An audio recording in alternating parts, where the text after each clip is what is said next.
That wasn't supposed to happen, man. 49ers. What are you doing? Well, in our games of the week, this also wasn't supposed to happen. In our first game of the week, the Cowboys walk away big winners, 23 points above the Los Angeles Rams. They walk away 43-20. CeeDee Lamb goes off after complaining that he's not getting enough targets.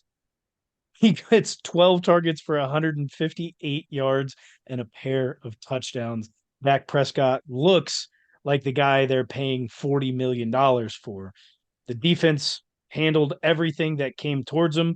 The rushing game is nowhere still to be found for the Dallas Cowboys. As Tony Pollard walks away with only 12 carries at 53 yards. You're up by that much. You should be running the ball a lot more. But I guess CeeDee Lamb has been crying enough that you do need to get him the ball more often.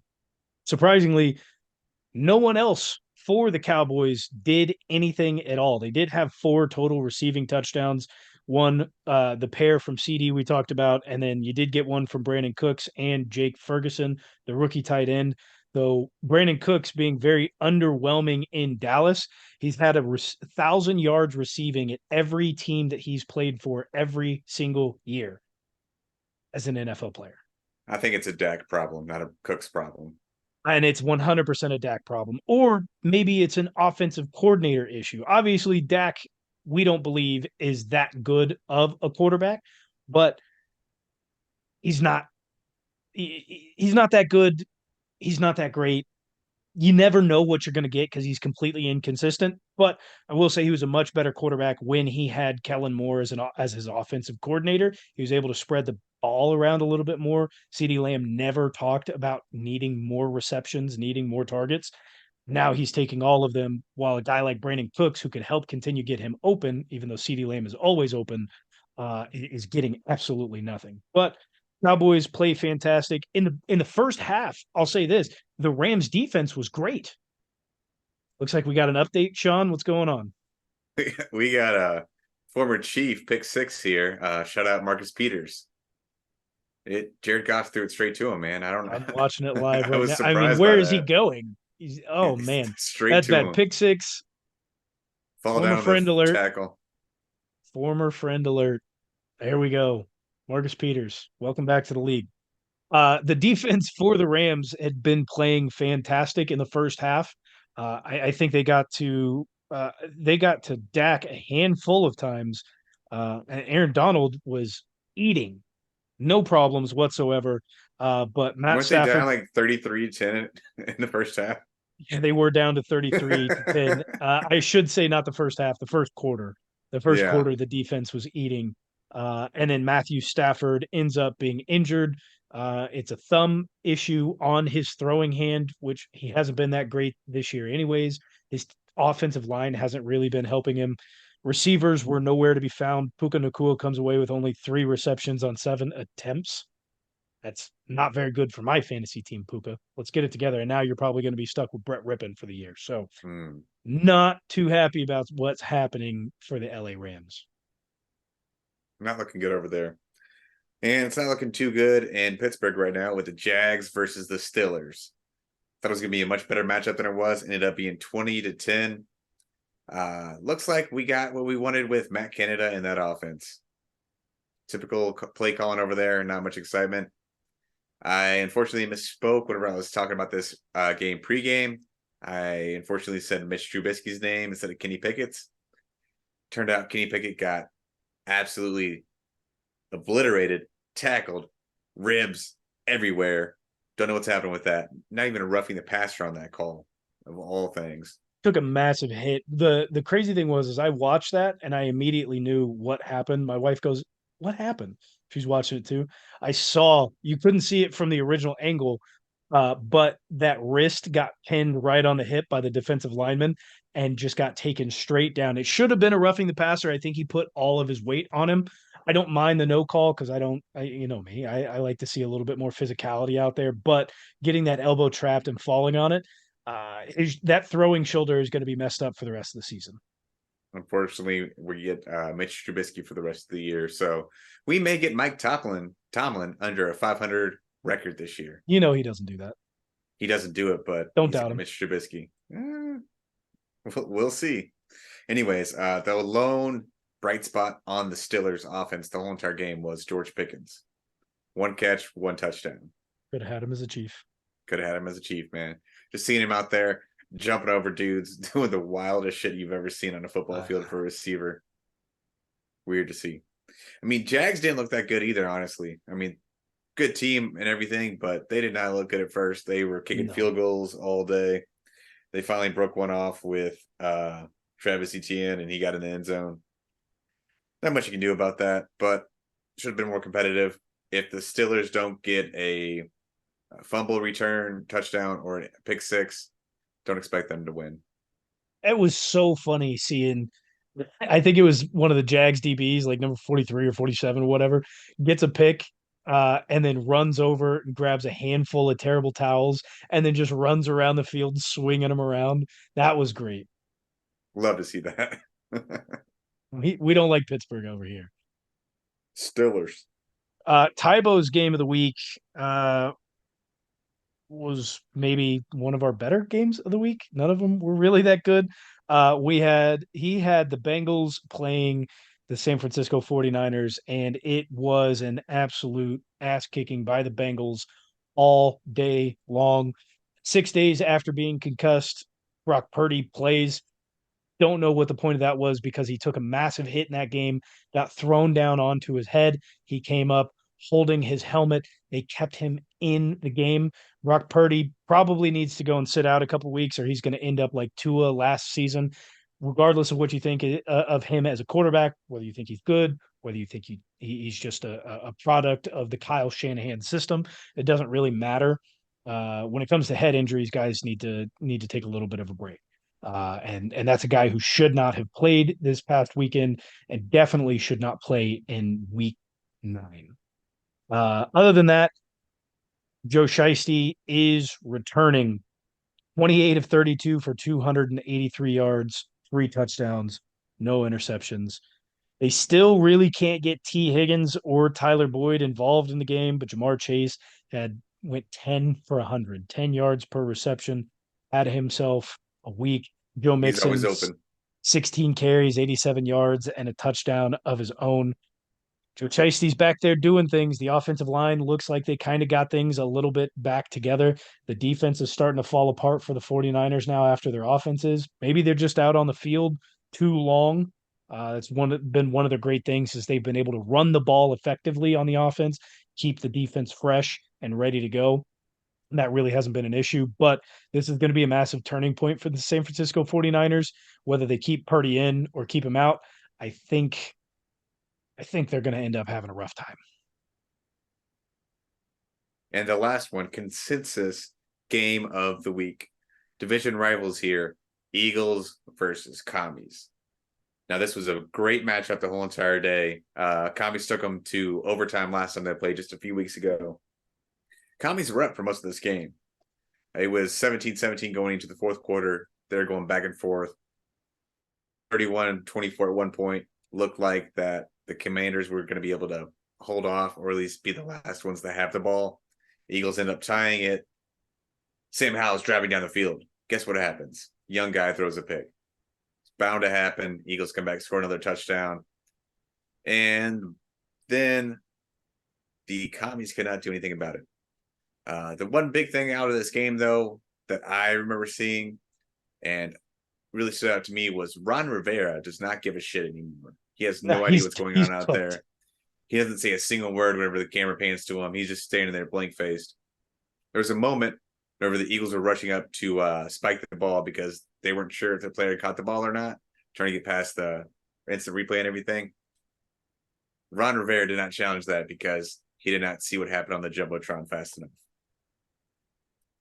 His lenses are transitioning from light to dark, and he's not able to decipher stuff fast enough, man. He knows he's out of there. Have you heard the rumors? What rumors? So it is expected within the next couple of weeks that Ron Rivera will be out as head coach of the Washington Commies. Oh, that was expected before the season started. No, but it is expected within the next 2 weeks that he will no longer be a part of that organization. It's also rumored, here's the big piece, and not surprising because we did expect Eric Bieniemy to become the head coach whenever Ron was done. It is already being reported that the day Eric Bieniemy walked in to the commies organization, he was given everything but the title of head coach. Ron Rivera had already been moved out of everything but just having the title of head coach. And it is expected within the next couple of weeks that Eric Bieniemy will now be the head coach of the Washington Commies. That's so sad for him, man. He worked so hard to be able to get a spot for a head coaching job. Congrats for him. He's going to get it, hopefully. But you had to go through half a year of shit with Ron Rivera It's to be so called dumb. an interim head coach because they're not going to give it to him right away. They're going to call him an interim head coach. You would think so. I mean that's generally the formalities of it, and then he'll interview for the process. Hopefully that is not the case. If you're already giving him everything but the title throughout before week one even starts, and this was going to be your plan even from the beginning, just a smooth transition, then you know if you're going to do right by him, and this that I mean you no longer have Dan Snyder there, which means that whoever this new organization is, if you whoever the new owners are, if you're wanting a smooth transition, if you're going to want to do things right by players and personnel, you don't even go through the interim process. There are a few games, Sean, that I wanted to talk about. I got four in mind. The first one I wanted to discuss was the game that we debated on being the consensus game of the week, the New Orleans Saints versus the Indianapolis Colts. Now I know the score is a little bit wider than the game actually indicated. The Saints did win 38-27, though I thought the Colts were going to pull this one out at the end, and they just blew it away. Jonathan Taylor in the first half had over 90 yards. He He had also he 11 broke one carries. off though. He had 11 carries for 94 yards. His longest was 42. Sure, he broke one off. That's fine. But he had 11 carries for 94 yards. He finished the second half with one carry for 1 yard. He got one What? carry in the second half after having 94 in the first. This is a guy that you just gave a bag to, and you've brought him back after having been able to trade him because teams were offering. Your starting quarterback, Anthony Richardson, is out, and you're having to deal with Garner Minshew throwing 41 times for only 213 yards. Get Jonathan Taylor the ball. That's why you lost the game. The other portion of the game is your defense sucked. Derek Carr went 19 for 27. Not a great stat line. And he still walked away with 310 yards passing. 19 completions for 310 Okay, yards. can we take that back a second? I'm going to take a time out there. 19 completions for 310, you said? Yeah. We got to take this all back because it's actually 16 for 156. Because he had three receptions or three passes to Rashid Shaheed for 153 yards. Average 51 yards per reception. They all had to be at like the 1 or 3, like 1 yard in front or 1 yard behind and just taking yards after catch. Had to have been. 156 yards on 16 pass completions. Okay. Derek Carr is doing exactly what we thought Derek Carr would do. Taysom Hill surprisingly getting a lot of quarterback snaps. Like we knew this was the case when it was Drew Brees' final season. We knew this was going to be the case when it was Teddy Two Gloves and Jameis Winston. You bring in Derek Carr, you think that he's going to be like, hey, this is your quarterback. Unless you're going wildcat, unless you're running a quarterback sneak, that's where Taysom Hill thrives in. That's fine. You don't necessarily need to put your quarterback in that situation, but stop putting Taysom Hill in. You don't need to. Like that, there's no reason for it. It doesn't matter that Derek Carr only completed 19 of his passes. He is your quarterback. That's what you brought him in to do. Teddy Two Gloves and Jabo are not the same players as Derek Carr is. Not even close, man. There was one game that I really wanted to talk about. This was the Battle of New York. The Yes. game that featured more punts than points. 24 punts, 23 total points. You guys, and I know you were being facetious, but in the group chat telling me that it's good football, good defensive football, that was horrible ball all the way around. The defenses were not good. The offenses were just worse. Hey, Tony DeVito, baby. Who need DeVito? Danny's son. Walked away with -2 yards passing. I think they finished. What did the Giants finish with? -9 yards passing. How do you let that happen, dude? How does Brian Daboll pull that screw job of not going for it on 4th and inches, decide to kick a field goal in shit weather, and then proceed to give it all up to Zach Wilson? They had a 99.9% chance to win that game. Absolutely blew it. The best part about that, though, was Zach Wilson showed you how to stretch the ball down the field, run down with your team, and able to spike the ball, unlike some people like Dak Prescott. That's how you deal with Dak. How poor for Rod Taylor. He's been a starting quarterback on multiple teams. 2-3 years ago, he's the starter in LA as a Charger, gets his lung punctured by a doctor. He's out for that season, and I think the next season comes back, goes in as becomes the starter for the Giants because Danny Dimes is injured, and he's left with broken rib, taken to the hospital. Hopefully, not puncturing his lung. I haven't heard any updates, so hopefully I he's haven't heard anything. doing fine. But New York, both teams have a serious problem. The Jets are on an upswing, though, man. I mean, it was a rough game for them, They've but won games, but like, let's be serious. that's still plenty of time for Rodgers to come back. Yeah, I mean, if he can make it back by January, like he was saying, and be fully ready, he's planning to come back before, like Christmas time. Let's hold our horses a little bit. That's what he's saying, man, not me. Yeah, he's already pop that thing again. He's out on the field throwing the ball around. That is amazing to see, though. Stem cells. Crazy. He's not listening to Dolphins have sex. He didn't have this crazy wild stuff that's going on with the surgery. Dude got stem cells. Let's be real. Two more games that I wanted to get to. I'll finish off with a battle of the rookies, but the Falcons Titans game, which ended up Titans pulling away 28-23. Desmond Ridder playing as usual, awful, ends up getting hurt and coming out. Then the Green Lizard, Taylor Heineke, comes in, plays like garbage, 12 for 21 for 175 yards. I'm not worried. You put him in on this Falcons team, I feel like they have more shot than they do with Desmond Ridder, but still not a very big shot. I was watching that game, and all of a sudden I saw the quarterback throw the ball to Kyle Pitts. I was like, they're throwing the ball to Pitts now?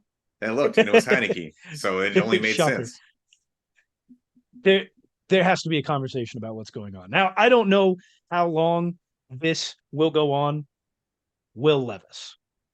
Ooh. Hold a Derek Carr stat line, 19 for 29, only 238, not the 310. But for a rookie in his first game with not that much help. Sharing snaps with Malik Willis, although Malik Willis did not attempt a single pass. No, but he still shared some snaps. He did share a few snaps. The fans were booing Malik Willis whenever he stepped out onto the field. Not a good look for him. Not a good look for the fans. Will Levis had 4 touchdown passes. 3 of them things, the D-Hop, man. That looked like D-Hop of old. That looked like D-Hop of old. 4 receptions, 128 yards, 3 touchdowns. That dang near is just like what Randy Moss did. Looks good. I am worried. I'm not worried, right? Will Levis is going to be a rookie. He is going to screw up. I'm just wondering how long it will take because once teams typically like this happens when you have a semi competent quarterback who comes in and plays when nobody has film on. Now we've got film on them. The teams are going to be able to adjust. I believe Tennessee has a very tough defense next week in the Pittsburgh Steelers. Think that's going to be the game that he struggles in. I don't think that we'll see the true Will Levis through the next 2 weeks because he's got the Steelers and the Bucks, and that totally depends on if Ryan Tannehill is also going to come back, and if he comes back, do they keep him on the bench for Will Levis? You He's got got to two put very tough. Levis in, man. You got to keep him going, He and he's has got double the two tough touchdowns than defenses. Tannehill in one game. He's got two tough defenses coming in to play against. So I don't think we'll see the real Will Levis until maybe 3 weeks from now when he plays the Jaguars, or maybe even 4 weeks from now when he plays the Panthers. But he's got two tough games to kind of get into the mode of things, see how the NFL really works. And then he has a couple stretches of games there, a good 3 games of teams that aren't all that high and mighty. So hopefully they keep the young man in and we get to see what he's really made of. See if he can make all those teams that passed over him in the first round regret their choice.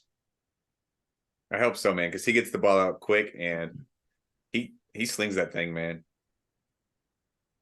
He was putting it in spots that for a rookie, like a true rookie, we've not seen in a long time, and it was exciting to see. Against a pretty Don't want, decent Falcons defense. yeah, I mean that defense isn't a joke. They're not some schmucks. They've been winning games for the Falcons this year against maybe some not so great offenses, but they've been the reason why they've been kept in the games.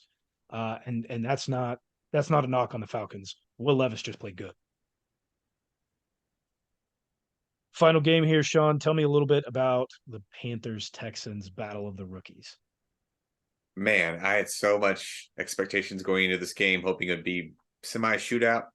Not even close to a shootout, man. Low scoring the whole entire time, back and forth. Did not think the Panthers were actually going to be able to pull this off and get their first win, but somehow they did.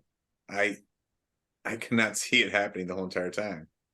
And to much of my surprise, Adam Thielen is having a resurgence year right now. Dude, he's Not having the a rece- fantastic year. Not the wide receiver one that they want, but it's a wide receiver one that they have. Bryce Young's making it work. So if he can do that with Adam Thielen, granted, Thielen has had some good years before. Imagine what he could do with a good quarterback or a good receiver back there. And CJ Stroud, I mean, Texans are strong, man. D'Amico Ryans is a great coach.